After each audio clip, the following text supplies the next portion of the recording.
Evening to night குட்டி vlog தான் பார்க்க போகிறோம். ஈவினிங் பார்த்தீங்கன்னா, சாந்தினி ஸ்கூல்லேருந்து பிக்கப் பண்ணிவிட்டு வண்டியை நேராக பழமுதிர்க்கு விட்டாச்சு. இந்த வாரத்துக்கு தேவையான ஃப்ரூட்ஸ் எல்லாம் வாங்கிக்கலாம் அப்படின்னு சொல்லிட்டு, மண்டே அப்போமா பழமுதிரில் பார்த்தீங்க அப்படின்னா, நிறைய ஃப்ரூட்ஸ் வந்து ஃப்ரெஷ்ஷாக இருக்கும். அது கூடவே சின்ன சின்ன ஆஃபர்ஸ் எல்லாமே இருக்கும். ஸோ அதனால் எப்போவுமே ஃப்ரூட்ஸ் வந்து மண்டேயில் வாங்கிப்பேன். ஃப்ரூட்ஸ் வாங்கிட்டு பக்கத்து கடையில் தோசை மாவும் வாங்கிட்டேன். சாந்தினி எவ்வளோ சொல்லியும் கேட்காம ஒரு சின்ன ஜூஸ் பாட்டில் எடுத்துக்கிட்டா, சரி என்னைக்காவது ஒரு நாள் தானே அப்படின்னு விட்டாச்சு. ஜூஸ் வாங்கிட்டு நேராக சனாவையும் பிக்கப் பண்ணிவிட்டு வீட்டுக்கு வந்தாச்சு. இன்றைக்கி அவங்களுக்கு வந்து ஈவினிங் சாப்பிட்றதுக்கு என்னால் டின்னர் எதுவுமே ரெடி பண்ணி கொடுக்க முடியல. சிம்பிளாக ஸ்வீட் கார்னை பாயில் பண்ணிவிட்டு அது கூடவே லெமன், சாட் மசாலா, உப்பு மிளகாத்தூள்லாம் தடவி கொடுத்துட்டேன். கொஞ்சம் கிரேப்ஸும் சாப்பிட்டுட்டு டியூஷன் பேட்மிண்டன் கிளாஸ்க்கு கிளம்பிட்டாங்க. ஸோ வரும்போதே பசியோடு வருவாங்க. அதனால் கடகடன் டின்னர் செய்யவும் ஸ்டார்ட் பண்ணிட்டேன். அவங்களுக்கு ரொம்பவே பிடிச்ச ஊத்தாப்பமும் கொத்தமல்லி சட்னியும் தான் எப்படி அரைக்கிறதுன்னு பார்க்கலாம்.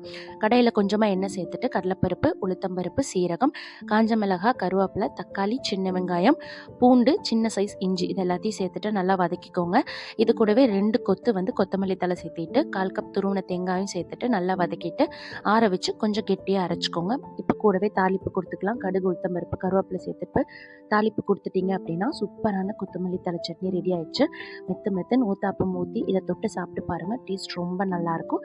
நெக்ஸ்ட்டு ஒரு சூப்பரான வீடியோவில் நான் உங்களை மீட் பண்ணுறேன். தேங்க்ஸ் ஃபார் வாட்சிங்.